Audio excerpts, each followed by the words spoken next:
ಆತ್ಮೀಯರೇ, ಇವತ್ತು ನಮ್ಮ ಜೊತೆಯಲ್ಲಿದ್ದಾರೆ ಸಾಲೋಟಗಿ ಗ್ರಾಮ ಪಂಚಾಯಿತಿಯ ಸದಸ್ಯರಾದಂತಹ ಬಂದೇನವಾಜ್ ಬಾಬು ಬೋರುಟ್ಗಿಯವರು ನಮ್ಮ ಜೊತೆಯಲ್ಲಿದ್ದಾರೆ.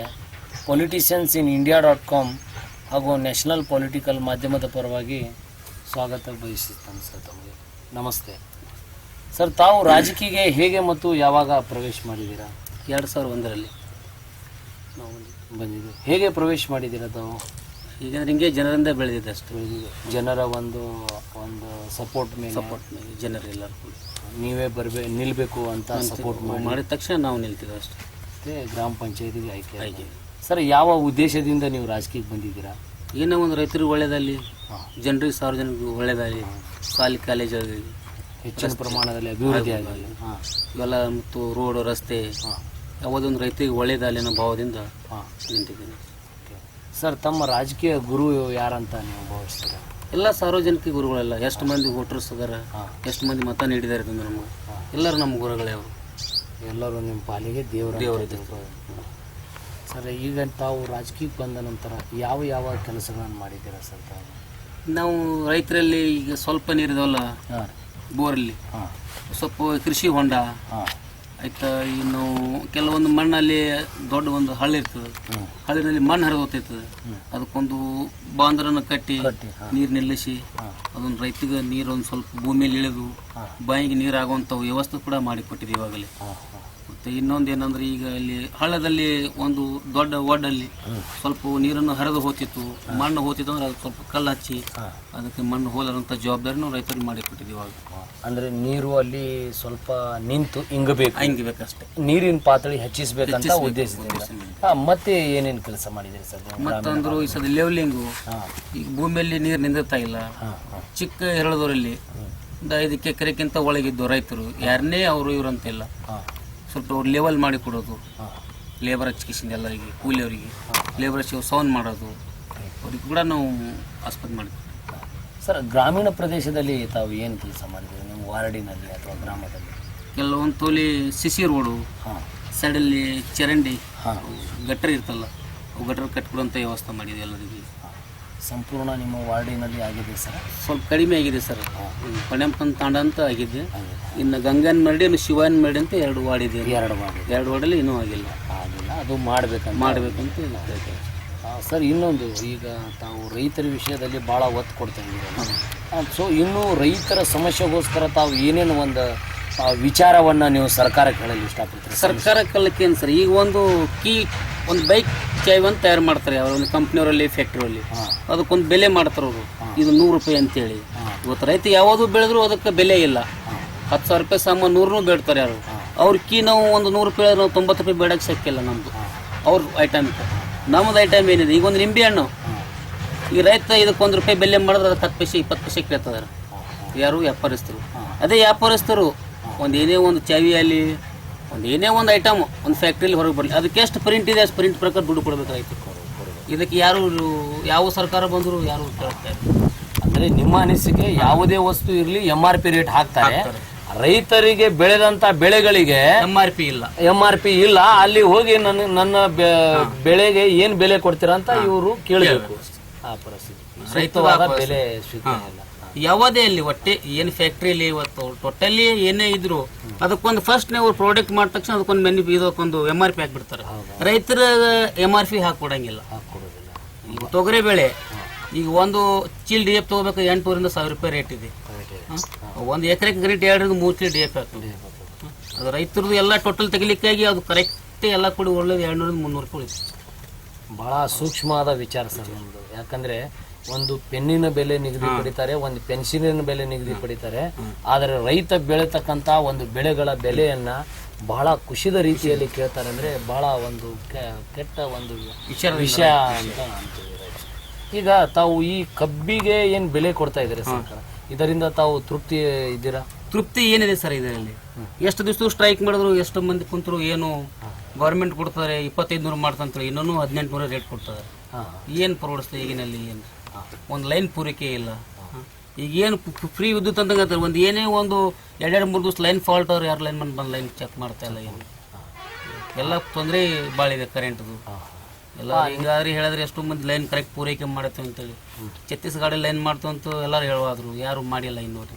ಅದು ಏನಿದೆ ಮೊದಲಿಂದು ಪರಿಸ್ಥಿತಿ ಹಂಗೆ ಇದೆ, ವಿದ್ಯುತ್ ಪೂರೈಕೆ ಆಗ್ತಾ ಇಲ್ಲ. ಸರ್, ಈಗ ಮುಂಬರುವ ದಿನಮಾನದಲ್ಲಿ ವಿದ್ಯುತ್ತಿನ ಕುರಿತು ತಾವೇನಾದರೂ ಸರ್ಕಾರಕ್ಕೆ ಏನಾದರೂ ಮನವಿ ಮಾಡಬೇಕಂತ? ಮನವಿ ವಿದ್ಯುತ್ ಪೂರೈಕೆ ಮಾಡಿ ಕೊಟ್ಟಷ್ಟು ಒಳ್ಳೇದ ಅಂತಂದು ಮನವಿ ಮಾಡಿತ್ತು ಒಂದು ಸರ್ಕಾರಕ್ಕೆ ರಿಕ್ವೆಸ್ಟ್. ಸರ್, ಎಷ್ಟು ತಾಸು ಕರೆಂಟ್ ಕೊಟ್ರೆ ತಾವು? ನಮಗೆ 8 ಹೇಳಿ 16 ತಾಸು ಕೊಟ್ಟರೆ ಫುಲ್ ಖುಷಿ ಆಗುತ್ತೆ. ಖುಷಿ ಆಗುತ್ತೆ. ಈ 24 ತಾಸಲ್ಲಿ ನಮಗೆ ಸಿಗೋದು 6 ತಾಸು ಸಿಗ್ತದೆ ಅಷ್ಟೇ. 6 ತಾಸು 18 ತಾಸು ಕರೆಂಟ್ ಇರೋದಿಲ್ಲ ಹಳ್ಳಿ ಒಳಗೆ. ಹಳ್ಳಿಯಲ್ಲಿ 24 ತಾಸ್ದಾಗ 16 ತಾಸು ಕೊಳ್ಳೆ ಸಾಕಷ್ಟೇ ನಮ್ಗೆ. ಈಗ ಕೊಡೋದು 24 ತಾಸು 6 ತಾಸು, 18 ತಾಸು ಕರೆಂಟ್ ಇರೋಂಗಿಲ್ಲ ಹಳ್ಳಿ ಒಳಗೆ. ಅದು ಈ ಮಳೆಗಾಲದಾಗ ಅಂತೂ ಒಂದು ದಿವಸಕ್ಕೆ 2 ತಾಸು ಅಷ್ಟೇ. ಮೊಬೈಲ್ ಚಾರ್ಜ್ ಆಗ್ತಾ ಇಲ್ಲ. ಆ ನಿಟ್ಟಿನಲ್ಲಿ ಬಂದಿದೆ. ಮೊಬೈಲ್ ಚಾರ್ಜ್ ಮಾಡಬೇಕಾದ್ರೂ ನಮ್ಮ ಬೇರೆ ಕಡೆ ಹೋಗಿ ಸಿಟಿಯಲ್ಲಿ ಚಾರ್ಜ್ ಮಾಡ್ಕೊಂಡು ಬರಬೇಕು. ಆ ಪರಿಸ್ಥಿತಿ ನಮ್ದು ಇವಾಗ ಹಳ್ಳಿಯಲ್ಲಿ. ಸರ್, ಮತ್ತು ಇನ್ನೊಂದು ಗ್ರಾಮೀಣ ಒಂದು ಅಭಿವೃದ್ಧಿಗೋಸ್ಕರ ತಾವು ಏನೇನು ಒಂದು ಯೋಜನೆಗಳನ್ನು ಹಾಕೊಂಡಿದ್ದೀರಾ? ಯಾವಾಗ್ರಿ ಈ ಗ್ರಾಮೀಣ ಪ್ರದೇಶದಲ್ಲಿ ಒಂದು ಸುಧಾರಣೆಗೋಸ್ಕರ ತಾವು ಏನೇನು ಒಂದು ಪ್ಲಾನ್ ಅನ್ನು ಹಾಕೊಂಡಿದ್ದೀರಾ? ಪ್ಲಾನ್ ಎಲ್ಲಕ್ಕೆ ಈ ಸತ್ರ ಬೇಸಿಗೆ ಬರ್ತಲ್ರಿ ಮುಂದೆ. ಬೇಸಿಗೆ ಕುಡಿಯೋ ನೀರಿಂದು ಹೋಸಲ ತೊಂದರೆ ಜಾಸ್ತಿ ಆಗಿದೆ ನಮ್ಮೂರಲ್ಲಿ. ಇನ್ನೂ ಒಂದು ಸ್ವಲ್ಪ ಸರ್ಕಾರ ಕೇಳೋದೇನೋ ಸ್ವಲ್ಪ ಕುಡಿಯೋ ನೀರಿನ ವ್ಯವಸ್ಥೆ ಮಾಡಿ ಕೊಟ್ಟರೆ ಒಳ್ಳೆಯದು. ಶಾಶ್ವತವಾಗಿ ಕುಡಿಯೋ ನೀರಿನ ವ್ಯವಸ್ಥೆ. ಕೆಲವೊಂದು ರೋಡ್ ಇದೆ, ರಸ್ತೆ ಸುಧಾರಣೆ ಅದಿಷ್ಟು ಮಾಡಿಕೊಟ್ರೆ ಒಳ್ಳೆಯದಾಗುತ್ತೆ ಅಂತ ನಾವು ಸರ್ಕಾರಕ್ಕೆ. ಸರ್, ಈಗ ನಮ್ಮ ಹೊಲ ನಮ್ಮ ದಾರಿ ಅಂತ ಒಂದು ಯೋಜನೆ ಇದೆ. ರೈತರಿಗೆ ಎಲ್ಲ ಕಡೆ ದಾರಿಗಳಾಗಿದ್ದಾವ? ಇಲ್ಲ ಸರ್, ಇನ್ನೂ ಪೆಂಡಿಂಗ್ ಅದಾವ್ರಿ. ಇನ್ನು ಒಂದು 30% 40% ದಾರಿನ ಪೆಂಡಿಂಗ್ ಇದೆ ಸರ್. ಅದು ತಾವು ಮಾಡಿಸ್ಬೇಕು, ಬಹಳ ಶೀಘ್ರದಲ್ಲಿ ಮಾಡಿಸ್ಬೇಕಂತ ಏನಾದ್ರು ಇದೆ ಸರ್. ಮಾಡಿಸ್ಬೇಕು, ನಾವು ಇನ್ನೊಂದು ಸ್ವಲ್ಪ ಹೆಚ್ಚಿಗೆ ಮಾಡ್ಬೇಕನ್ನೋದು ಆಸೆ ಎಲ್ಲರಿಗೆ. ರೈತರಿಗೆ ಒಳ್ಳೇದಲ್ಲಿ. ಈಗ ಯಾವುದೇ ಒಂದು ಬೋರಿನ ಗಾಡಿಯಲ್ಲಿ ಇವತ್ತು ರೈತರು ಹೋಗಿ ರಾಶಿ ತರಬೇಕು, ಕಬ್ಬಿನ ಗಾಡಿ ಬರಬೇಕಾದ್ರೆ ಗಾಡಿ ಹೋಗ್ತಾ ಇಲ್ಲ. ಕೆಲವೊಂದು ಸಲ ಬೆಳೆದಂತ ಒಂದು ಫಸಲನ್ನ ಅದು ಪೇಟೆಗೆ ಒಯ್ಬೇಕಂದ್ರೆ ಕಷ್ಟ ಭಾಳ ಇದೆ ಸರ್. ಸ್ವಲ್ಪ ತಂದು ರೋಡಿಲ್ಲಿ ನಿಂದ್ರಿಸಿ ಒತ್ತಕ್ಕೆ ಶಿಫ್ಟ್ ಮಾಡ್ಬೇಕಾಗ್ತದೆ. ಈಗ ಒಂದು 10 ಟನ್ ಮಾಲ್ ಇತ್ತು ತೋಟದಲ್ಲಿ ಅಂದ್ರೆ ಅದು ತಂದು ಸ್ವಲ್ಪ ಕಿಶಿಂದ ಸ್ಲಿಪ್ ಮಾಡಿ. ಸರ್, ತಮ್ಮ ಒಂದು ಗ್ರಾಮೀಣ ಪ್ರದೇಶದಲ್ಲಿ ಗ್ರಾಮ ಪಂಚಾಯತಿ ಇರ್ಬೋದು, ಸಣ್ಣ ಪುಟ್ಟ ಸರ್ಕಾರಿ ಒಂದು ಸಂಸ್ಥೆಗಳಿರ್ಬೋದು, ಅಂದರೆ ಸರ್ಕಾರದ ಒಂದು ನೌಕರರು ಬಡ ಜನರಿಗೆ ಕೆಲವೊಮ್ಮೆ ಒಂದು ಕರಪ್ಷನ್ ಆಯಿತು, ಒಂದು ಲಂಚ ಆಯಿತು, ಅಥವಾ ಒಂದು ಅವ್ಯವಹಾರದ ವಿಷಯಗಳಾಯಿತು. ಈ ನಿಟ್ಟಿನಲ್ಲಿ ನಿಮ್ಮ ಗ್ರಾಮದಲ್ಲಿ ಏನಾದರೂ ನಡೀತಾ ಇದ್ದಾವ? ಇಲ್ಲ ಸರ್, ಯಾರು ಥರ ಇಲ್ಲಿ ಶಿಕ್ಷಕರಲ್ಲಿ ಒತ್ತಾರೆ, ಅಂಗನವಾಡಿಯವರಲ್ಲಿ ನಮ್ಮ ಸಾಲೋಟಿ ಗ್ರಾಮದಲ್ಲಿ ಯಾರೂ ಆ ಥರ ಮಾಡೋದಿಲ್ಲ. ಎಲ್ಲ ಕರೆಕ್ಟ್ ನೌಕರಿ ಮಾಡ್ತಿದ್ದಾರೆ, ಏನು ತೊಂದರೆ ಇಲ್ಲ. ಆದರೂ ಶಿಕ್ಷಕರ ಬಗ್ಗೆ ಏನಿಲ್ಲ, ಭಾಳ ಸುಸಜ್ಜಿತವಾಗಿ ಎಲ್ಲ ಅಂಗನವಾಡಿ ವಸತಿ ಶಾಲೆಯಲ್ಲಿ ಬಿಸಿ ಊಟ ಇದೆ ಚೆನ್ನಾಗಿ, ಏನು ತೊಂದರೆ ಇಲ್ಲ. ಭಾಳ ಚೆನ್ನಾಗಿ ನಡೀತದೆ. ಸರ್, ಈಗ ತಮ್ಮ ಗ್ರಾಮ ಪಂಚಾಯಿತಿ ವ್ಯಾಪ್ತಿಯಲ್ಲಿ ಯಾವ ಒಂದು ಕ್ಷೇತ್ರ ಬರ್ತದೆ? ನಮ್ದು ಒಂದೇ ಸರ್, ಸಾಲೋಟಿಗೆ ಅಂತ ಒಂದೇ ಊರು. ಭಾಳ ಅತಿ ದೊಡ್ಡ ಕ್ಷೇತ್ರ ಅಂತ ನಾನು ಅನ್ಕೊಂಡಿದ್ದೀನಿ. ಯಾಕಂದರೆ ಎಷ್ಟು ಮೆಂಬರ್ ಇದ್ದಾರೆ ಸರ್ ಇಲ್ಲಿ? 29 ಜನ ಮೆಂಬರ್ಶಿಪ್ ಸರ್. 29 ಜನ ಮೆಂಬರ್ ಇದ್ದಾರೆ.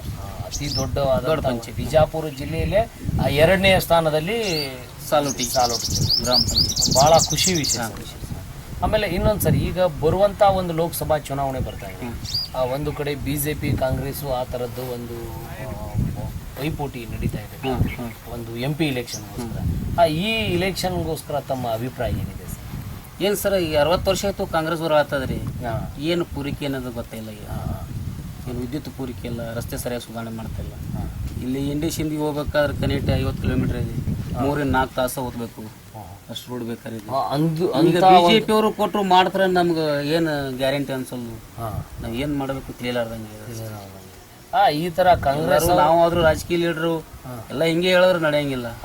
ಒಳ್ಳೇದು ಮಾಡ್ತಾರೆ ಅನ್ನೋದು ಭರವಸೆ ಏನು ನಮ್ಗೆ ಗೊತ್ತ. ಬರೀ ಭರವಸೆಗಳೇ ಆಗಿದ್ದಾವೆ, ಅದನ್ನು ಮಾಡ್ತಾ ಇಲ್ಲ ಅಂತಕ್ಕಂಥ ವಿಚಾರ ನಿಮ್ಮದು.